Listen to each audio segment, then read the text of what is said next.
Welcome to Technology and Security. TS is a podcast exploring the intersections of emerging technologies and national security. I'm your host, Dr. Miah Hammond-Errey. I'm the founding CEO of Strat Futures Proprietary Limited and an adjunct associate professor at Deakin University. My guest today is Nicolas Miailhe. Thanks so much for joining me, Nico. Thanks for having me, Mia. Nicolas Miailhe works at the intersection of frontier AI security, safety, and international AI governance. He co-founded AI Safety Connect, a convening platform which aims to improve security, safety, and governance of advanced AI systems. He co-founded and leads Prism Eval, a Paris-based AI safety startup specializing in evaluations and interpretability for advanced AI models and systems. Previously, he founded the Future Society, an AI think tank in 2014 at Harvard Kennedy School of Government. He led that as CEO until 2023. And prior to that, he spent 15 years in defense and defense industry working on industrial cooperation and technology transfer. He has taught postgraduate courses, held multiple professorial visiting roles. He is an AI expert for OECD and UNESCO's AI ethics group. Thanks so much for joining me on the Technology and Security podcast, Nico. Thanks for doing it. We're coming to you today from the lands of the Gadigal people. We pay our respects to elders, past, present, and emerging, and acknowledge their continuing connection to land, sea, and community. We're recording in June 2026, and in the last few days, Canada has released AI for All, an AI strategy. I won't get you to dissect it, Nico, but I know you've spoken a lot about relationships in a range of different countries, and obviously a large part of your work is about convening. So I want to go straight to a segment on alliances. What are the key alliances in AI and governance, and what do we need to be focused on? There is clearly the emergence of a G2, where there are two AI superpowers, US and China. It's probably a bit exaggerated. Because I think that there is space for more than that. But as a matter of fact, the critical size of the market and the investments deployed creates a G2. Okay, and that's a moment where even the president of the US is really seeing this relationship in the field of economic development and trade and investment, including in the field of AI. And so a question is asked to those who are not part of this G2, who were up to now part of other larger group, G7, which is also incorporating a number of values besides economic status, such as the commitment to democratic liberal modernization process, and the G20 as a much wider group of emerging power. And so it's a question being asked to the old alliances over how they're going to have to reorganize in the age of AI. And that's why you've seen from Canada itself at Davos, emerging the notion of middle powers as a concept around which a new and different form of coalition can forge. But basically what these countries have in common is that by itself, the size of the population, the size of the market, the size of the investment that they can muster, and the way in which they are economically integrated does not suffice to guarantee per se a trajectory where they can keep pace with the mastery of the tech stack that enables them to remain in control of their future, to have leverage. This is usually formulated under the concept of sovereignty. However, complicated and blurred this concept is also for good reason, because what does it mean to be sovereign in the age of AI, which emerges from the ground of digital? Platform, data, networks, connectivity, all of these are already extremely integrated economically, and so the level of independence is huge. And so remaining sovereign in the age of digital, it doesn't mean autarky won't work. And so trying to find the right definition of what that means to be in control of your future and defining the right kind of alliances in terms of economic interest, political interest, and geostrategic interest that point towards the future is really what this notion is trying to point at. And so middle powers in the age of AI points to that. Now, maybe calling out one particular set of alliance of middle powers is obviously the European Union. Why? Because in and of itself, it's already a collection of middle powers which have tried to organize themselves in the age of the Cold War in the balance between the US and the Soviet Union, and now finding itself projected in a world where it used to be at the center, it's not clearly at the periphery. In the age of AI, it's really the Asia-Pacific economic region which is leading the rise of the AI value chain. And so that's just one example, but there are others, and Canada is clearly trying to lead out of that out of a newly discovered feeling of distrust and diffidence vis-a-vis who? Vis-a-vis the US.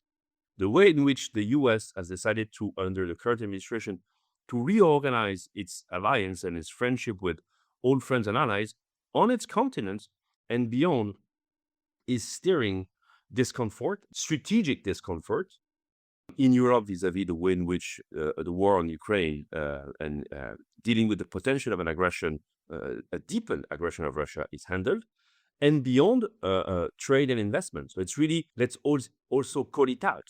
The rise of middle power is the reorganizing of the Western alliance. And it's so fascinating that this is coming at a time when, as you say, sovereignty is really being tested and questioned. You launched the AI Safety Connect at the Paris AI Action Summit in February 2025 with the conviction that the coordination gap on frontier AI was closable. So 18 months later, and after convening many global forums, is that conviction weaker or stronger? Much stronger, but that has now taken an even more dramatic turn that I would frame in the following words. Failure is not an option. It's the picture in terms of how AI capabilities are gaining in strength, in abilities, pointing towards artificial general intelligence, as yes, all of this is moving at lightning speed to the point that Anthropic AI, co-founder and now head of Anthropic Institute, which has been created as a spin-off of the main company to think about the immediate future as we are on the threshold of AGI, is talking about the need to slow down and to suspend some of the developments. I think this kind of alarm calls can be seen as a fundraising scheme. I think they are, because this company is also on the verge of IPO introduction in competition with OpenAI. So these communication signaling functions are also important to be monitored, but I think it goes beyond it. I mean, we have all seen it all in our day-to-day practice, how things are getting better. And I think we have all been a bit astonished at the pace at which this technology, which again is difficult to secure by design, is being agenticized across all economies at the center of the information and knowledge society. So pointing to the imperative of international coordination. Again, this revolution is not a local one. It's inherently a global one, which has been captured in the narrative by this impression of a G2, which is extremely suffocating for all the others which are not part of that. The good old, if you are not at the table, you're on the menu. Well, the table is growing smaller and smaller in terms of who's got actually something, who's got a chair at the table. And there are a lot of people watching the tables and passing notes to the people at the table. But I think it's, when we think about this metaphor, G2, G20, G7, these are tables. These are moments which are, in terms of a vision, represented as tables. And this matters. So the need for the G2 to coordinate, those who are capable of operating at the frontier to exercise responsibility in how they're pushing the frontier, the way in which the others are exercising pressure for them to do that, and also the way in which others seek to bring to their economies and to their nation-building projects more of the leverage and agency over controlling what this fundamental revolution means to them. Pluralism, diversity, like we're talking about large language models, obviously mostly driven for the West, that I know better, in English. Is that acceptable? Probably not. Is it acceptable that we are going to build our nations in our schools, calling API from Anthropic or OpenAI? I mean, this would be deluding ourselves. It would be literally crazy in terms of lack of agency and dependency. So developing the spectrum, developing strategic optionalities to regain abilities to acquire more control over certain key capabilities from national security in the field of cybersecurity, for example, to economic development is crucial. And all of that requires international coordination and cooperation. What type of externalities are we pushing on societies for our kids, for our workers, for our officers, like who are serving, who needs to protect from our borders to our communities? So this notion of safety and security, which is key to, again, it's not anti-regulation. Either a system is reliable and it goes through the critical value chains and it powers cars and air flights and it's used in medicine, or it's not. So it's also a question of that, of economic development. It's a precondition for massification of the economic development and sovereignty, so which is the ability to have control. And oftentimes what we have seen so far is a tension between safety and sovereignty because of the desire to catch up at the frontier. And so a lot of what has happened is the sacrificing of safety and security because of the need to innovate fast to remain relevant at the frontier. And so dealing collectively, including with this global systemic risk that we are causing. Like Amito's model is capable of projecting systemic cyber risks on financial institutions that has consequences on the way in which still most integrated global governance system in the domain of finance is operating and is going to operate. And that's really the foundation of globalization. Finance remains the globalization of remains the foundation of globalization. And so it's we at ASFTA that have tried to move the needle in how we reconcile what happens at the frontier. How do we provide more control to nations, which is legitimate vis-a-vis what is their quest? Otherwise, they'll find ways around. They will steal. They will distill. And so it's, because this technology in of itself is tough to secure. As I said, it's proliferative in nature. It's good because it's democratic in nature, if it's used well, because it can circulate quite well. And so that's why this tension is very important to reconcile. And failure is not an option because it has now become strategic and geostrategic in the context of an intense competition between and across powers. And at a time where, because of the way in which the US has decided to shake up the tree, good old institutions of multilateral coordination are being put in question, are being reformed. I would say never let a good crisis go waste, but and therefore reform these institutions, but that won't happen by chance. It will happen in a way as a function, not only, but as a function of the volume and the quality of our international coordination at different levels.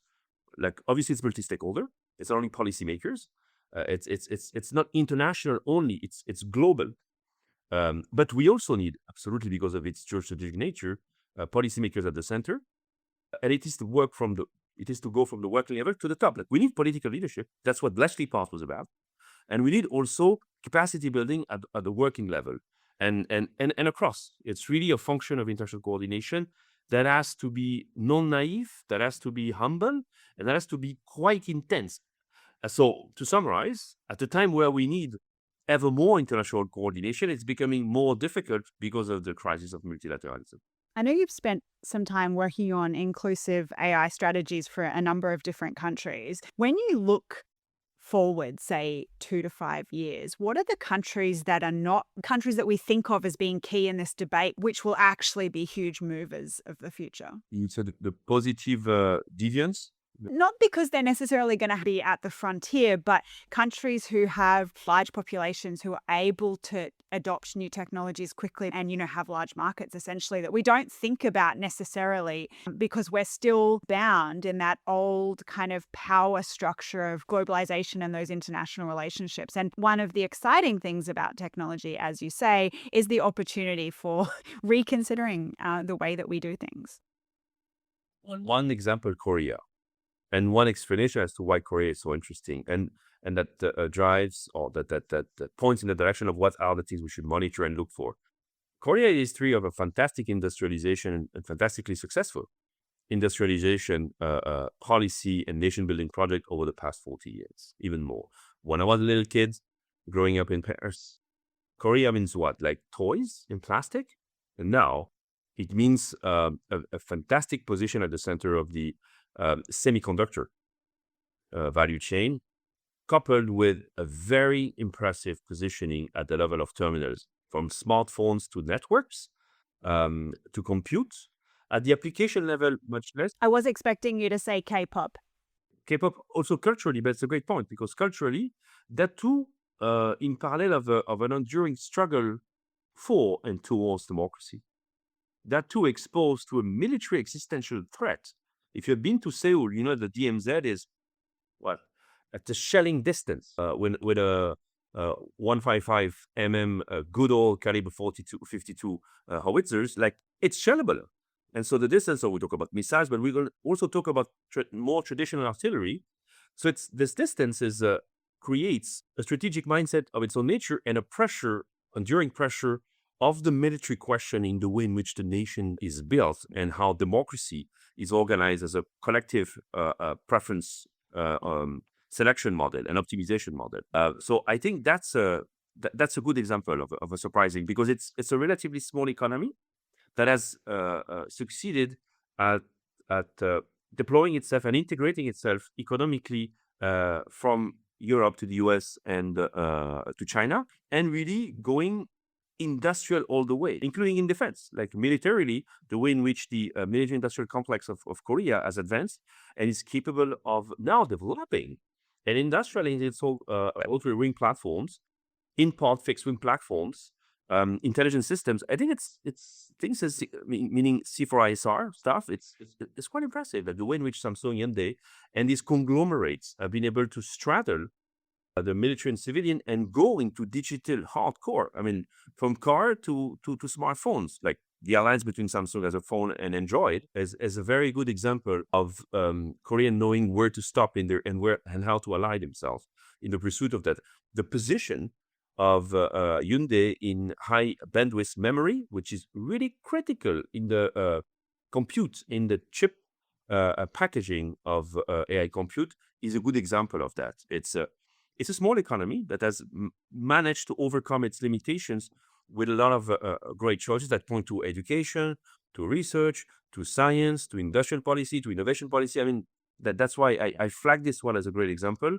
And that too under the threat of North Korea. Like the strategic play is not an easy, but it's also they've used its potential quite beautifully. There are others that also speak to more the size. Obviously, a country like Brazil, because of the size of its population, remains a very interesting market, which is not sufficiently integrated. There are several others, but to give you two examples. Excellent. Let's go to a regular segment. It's called the contest spectrum. What's a cooperation, competition, or conflict you see coming in the next 12 months? We're seeing US and China, President Xi, to be more precise, and President Trump, seeking a way to cooperate or to open a path to cooperate on the systemic risks of the race to AGI and how it could wreak havoc in our financial institutions that they run and benefit from. I think that's an area of cooperation. Conversely, between these two, we have seen in a way growing tension and the signaling in Beijing of the Taiwan question by President Xi to President Trump in terms of how important it is. And when you look at the various hotspots, strategic or military hotspots from Ukraine to the Strait of Hormuz to Gaza, we could see an increasing of the tension in the Strait of Taiwan, depending on how things develop. And it's not necessarily militarily confrontation, but in the case of Taiwan, before the visit of Trump, like President Xi organized the visit of the leader of the opposition of Taiwan in China to be able to engage into a dialogue to push. It's the Kuomintang, the old enemy or adversary of the Communist Party, to push an agenda that would clearly make any declaration of independence crazy. I think that's something we should absolutely look at. And conflicts. Well, the conflict, we all know where it is. The Strait of Hormuz. How do we get out of that? Does it spread? Does it contain? Does it subsume? Where does it go? It's very unclear at this stage. What are the biggest AI and safety concerns that you have today? Well, the velocity shock, the fact that we are moving at a very fast pace towards superintelligence AI without the institutions to prioritize safety over their development, given the techno-scientific stack and cocktail that they are composed of. We don't engineer these superintelligence, we breed them. It's more like farming. And so where in healthcare, we have clinical trials, we have commonsensical ways in which we deal with proaction and precaution over a series of systemic risks. In the presence of an understanding of the systemic risks, in AI, we are hypnotized and we are, I feel, running a bit too fast to the cliff. And I'm preoccupied with the way in which we're dealing with this. That's again, the velocity. If we had another 30 years to this potential AGI, and I don't think it's a fundraising scam. I think there is a fundraising element, but again, it's too late with trillions of dollars poured. Whether we like it or not, something big is coming out of this. And we're seeing it. The revenue and trillions of dollars, and this 1 billion of daily user, it's there and now being used in defense, being early deployed across our critical value chain. So I really fear that we're not necessarily taking into consideration the existential nature of what's happening in front of us for many good reasons, because we need to look after our communities and ourselves, and like all these big questions, unless we handle them or not. Okay, so then in 5 years, what's the AI conversation we'll regret not having had today? Having had much earlier on the conversation of loss of control, strategic loss of control over the trajectory of development and deployment of these systems. It's not at all the only conversation we should have, of course. And some say that we're having these conversations too much. I'm going to go to a segment. What are some of the interdependencies and vulnerabilities between AI and safety that you wish were better understood? Maybe interpretability. So we're dealing with big black boxes, which are impossible to explain. And explain in the sense of how they are coming at the inferences they are coming at. Like it's uninterpretable because of the size of the stochastic matrices and the number of calculation at the level of the weights and the number of weights. I think it's when you combine the number of weights and the number of tokens that have gone into the pre-training and even the post-training experiments, like it's impossible to really explain. And so opening the box, the black box, to seek to render these neural circuits more interpretable, to be able to have more control, seems to be something like a no-brainer, like absolutely a scientific quest of the century to be able to solve this loss of control. But I think it's an obvious. It's a double-edged sword. Why? Because obviously the way in which gains in interpretability can translate into adding more capabilities versus adding more safety and security, or control to be more precise, is relative to the way in which these systems are deployed into the economy for a given desire of controllability.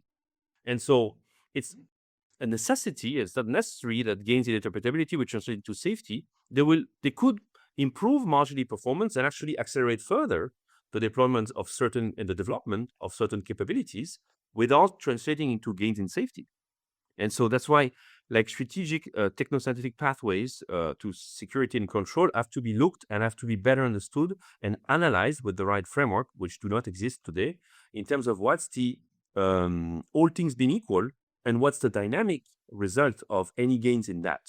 So Prism Eval, one of your companies, has argued that static benchmarks are really broken for evaluating frontier AI. What does rigorous science of measurement for these systems actually look like then? And then who really has the authority to validate it? I don't know what is the science of measurement for these systems is still an unsolved question scientifically and technically, but scientifically. So it's a question in front of which we should all be humble. Now, what we know is that if understanding the behavioral dynamics of these artifacts, which are, as I said, extremely large and stochastic in nature, and therefore the reproducibility of a given behavior, for better or worse, is extremely difficult to quantify in a statistically significant way. And so the reproducibility is something that is complicated. And that's what it's pointing to, the irrelevance of static benchmarks. Like if you're sending 50 prompts pre-written into an artifact to qualify a behavior or the absence thereof, like, is this serious? Especially if a lot of these prompts have already been exposed to the public and therefore have leaked into the training data set, then it becomes a joke. And I call that out because of the intensive competitive dynamics and pressure pushing actors to cut corners, including cut metrological corners. So it has to be dynamic because these systems are stochastic, and dynamic of a certain nature to qualify any behavior, the way in which behaviors are sampled, and it translates into the type, the volume, and the quality of prompts in a given context. The other words I would like to the concept I'd like to leave you with is good benchmark, good evaluation has also to account for the precision of the context in which we're trying to qualify a given behavior. That's the case for a model. That's also obviously the case for a harness and a fully scaffolded agentic system. And that oftentimes is missing. What is useful in the benchmarking concept is that it's also risky, in my opinion, to qualify a behavior of one model left alone. It's more qualifying and testing a class of model or a given classes of models to be able to benchmark one versus the other. It's very important to do for the reason I've said before. Uninterpretable black box, which are stochastic in nature. A report earlier this year on AI safety found that while Frontier Labs published their frameworks, which you alluded to earlier, real-world evidence of their effectiveness is limited. Obviously, your position at AISC and Prism Eval gives you a pretty unique read. What's your take on these frameworks? Well, they are useful but insufficient because of the velocity to scale, as I said before. And one thing that we should keep in mind as well is that the most aggressive company on these frameworks, safety-wise, which is Anthropic, has started to renege on their responsible scaling policy. Confronted with the race to IPO and to success, and their success into that race vis-a-vis OpenAI, they have decided to shed some of the parameters. First, they reviewed the responsible scaling policies and then decided to sideline them a little bit, and that should be a matter of preoccupation. You can be doing washing over them, which is one thing, like to say and flash a very important policy and not clearly adhere to it or try to cut corner. I think it's better than nothing, but that's not good. And you can also decide to abandon. We are speaking a lot these days about model specifications, the way in which those who develop these models seek to deliver certain characters to these models in how they behave, and specify that in order to give more predictability and control. The way in which these model specifications are accounted for, besides the system cards or the model cards, which are there to define with a hopefully high degree of precision, what went into the training, into the development of these models to provide readability into the artifact.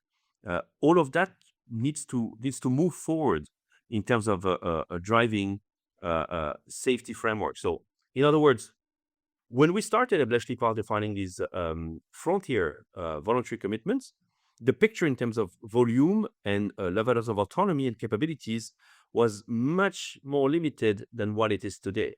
Things have accelerated tremendously, and that would demand an acceleration, a deepening of these frameworks, and also the ability for third-party evaluators and backstop regulators to review them. It's not the case. It's really not the case. And that's why AI Safety Institutes, which was, I think, the great outcome of the Bletchley Park AI Safety Summit, they are there, but they are weak in nature, underfunded, under-equipped in terms of science, under-equipped in terms of not necessarily regulation, because you don't want them to necessarily be regulators, but they need to serve as a lighthouse to society to understand these cocktails of opportunities and risks, embodied through an artifact as a frontier safety framework from companies, but insufficient. So that's they should be the still the centerpiece, also to be able to inform society and the other mechanisms of accountability from the regulatory in privacy. There are privacy regulation in many countries, and AI is hitting them, and also judges and courts. Like there are a number of cases that are percolating across our courts in child safety and others. And so the way in which science can advance as better understanding the cocktails of risk and opportunities is through these frontier AI safety framework is really important. Insufficient, but very important. One image to leave you with is they are in the cocktail of regulations or in cocktail of incentives that drive the behaviors of those who develop, those who deploy, those who invest into AI. You want as smart as possible cocktail of soft, and indeed hard regulatory mechanisms. These pertain to the self-government. And self-government under heavy competitive pressure, we have seen in other domains, is insufficient. And so they need to be coordinated from self to soft, meaning standards and code of conduct. But again, it doesn't suffice because of the web of incentives. They need to percolate into also some regulatory backstops. And that with the level of enforcement that is commensurate, like the asymmetry of power between these frontier AI firms and the other actors of the accountability chains, including regulators, is complicated. Like it's too imbalanced. Can you give me a sense, a couple perhaps, of where commercial incentives are really misaligned with economic security and social outcomes? Well, child safety, like the way in which, again, replaying the story of social media, putting into the hands of populations which are potentially vulnerable because of um, uh, their age, into and giving those tools to them, because market share is really important. What basically drives the economics of innovation and what investors are looking for, and what they are looking forward to, is growth, which translates into number of users. And so the way in which you can, and you may want, because of the pursuit of return on investment, to build those your way through maximizing usage, will land these artifacts into the brains and hands of people who are not necessarily, and for sure, are not equipped to handle them, especially when they are not explainable and not easy to control and secure. And that's what leads to cyberbullying in the age of generative AI, or suicide aided by generative AI. That's a clear case. I think it's happening as a, in a way, the poster kid of misalignment of incentives, and where cutting corners is flying into the face of citizens. There are many other domains of misalignment. You can talk about workers as well, because technology always been there to balance out in a nuanced way the function of augmentation of workers by machines, and the functions of substitution of worker by machines. Yes. What is causing a problem now is the velocity at which it's happening, and the way in which labor is replaced by capital, and how both are compensated for that. It is happening so fast that those sort of soft and hard mechanisms just are not able to keep up. We're seeing a massive displacement of wealth and power. And and that's why this question of sovereignty, like, should we talk about nation building these days? For sure we should. Absolutely. It's still very valid. Probably insufficient. That's why we're talking about like something global and something of a more humane existential nature. That's why the Pope is appearing as a recourse for those who want to go beyond, go deeper into the existential nature or the civilizational nature. I think in between you have clearly a civilizational moment, I would say, that goes beyond nation building. What should we stay focused on, connected to, or grounded in this year to keep sane amid the chaos? Grounded in data. Look at the data and the evidence that we have. Let's focus to, if we are all responding to fear, let's look at evidence and focus on generating the evidence that we need to be able to drive. Yeah. So data towards evidence is really important.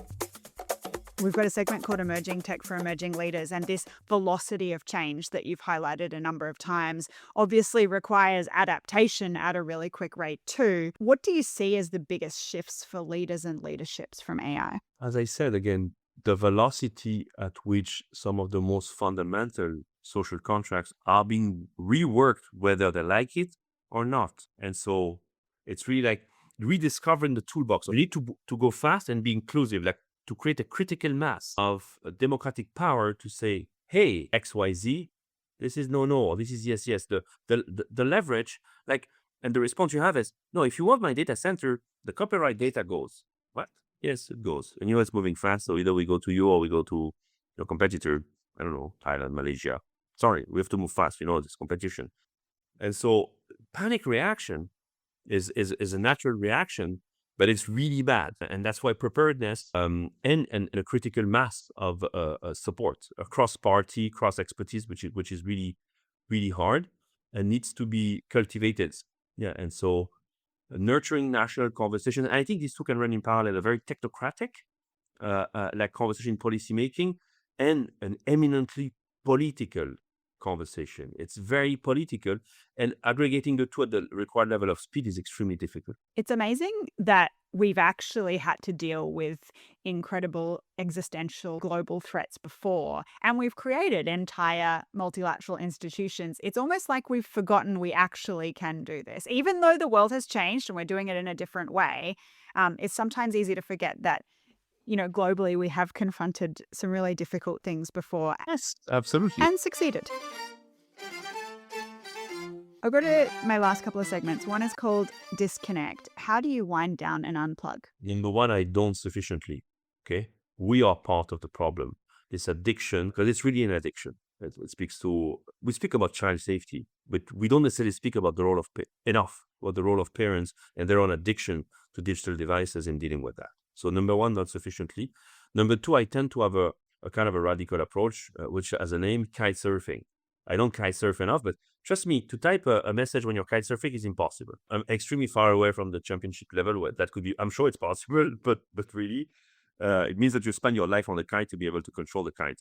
So the way I do it is like through sports, putting me into situations where I really have to disconnect, and that speaks to the level of addiction, to the magnitude of the problem. When you have to resort to these kind of radical things, you know it's bad. If you're a bit self-aware, you're like, really, this is what I need to do. We did some research survey for the Cognitive Readiness and Resilience platform, and we found that 99% of respondents had actual strategies to reduce and remove technology addiction dependence because they lost track of time completely, had emotional reactions. The way we are interacting with technology is changing, and people are skeptical for good reason, because as you say, they actually want to be able to connect with themselves, and that cognitive relationship we have with ourselves is really important. I fully agree on the routine, by the way. I have also a few routines, like I don't watch shows. There are a few things like I know that I block completely to minimize since I work a lot on screens. So these mini routines as well, and these radical choice of certain things, like I'm not even considering. Have you watched that show? No, I don't. Sorry. At least you have to draw the line at some point. It's probably stupid, but that's the way it is. Coming up is Eyes and Ears. What have you been reading, listening to, or watching lately that might be of interest to my audience? I think that maybe one book which I think is useful. It's radical, but I think it speaks to the essence of the challenge that we have to deal with, by Nate Soros and Eliezer Yudkowsky, called "If anyone builds it, everyone dies." Meaning, if everyone builds that type of super intelligence based on today's cocktail and today's competitive dynamics, the risk of extinction of humanity is near certain. That proposition is radical enough to, well, it deserves a read for sure.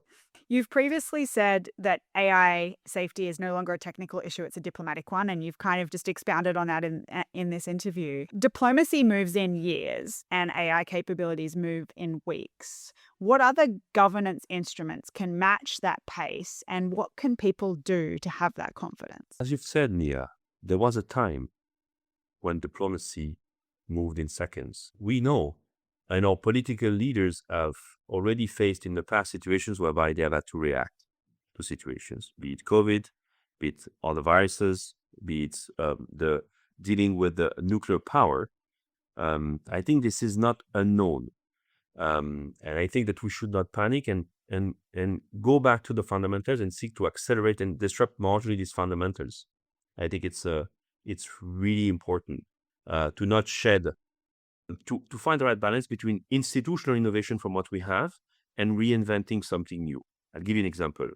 Do we need a new institution for a real-time cryptographic verification, certain compute operations at the level of pre-training and inference between US and China and others, to ensure that when trust is built over certainties that you do not want to build at a given time because it's too dangerous, this trust can be instigated?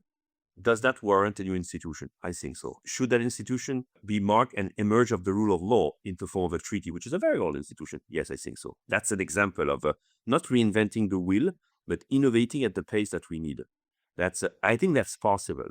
That's not the only thing we need, but that's to give you one example of a strategic requirement. That's totally possible, and we need to accelerate towards that. And that's still within the realm of diplomacy. Nico, thank you so much for joining me today. It's been a real pleasure to chat. Thanks a lot. Yeah, and appreciate the invitation. Thanks for listening to Technology and Security. I've been your host, Dr. Miah Hammond-Errey. This podcast is brought to you by Strat Futures. If there was a moment you enjoyed today or a question you have about the show, send an email to the address in the show notes. Please rate, review, and subscribe to help promote technology and security.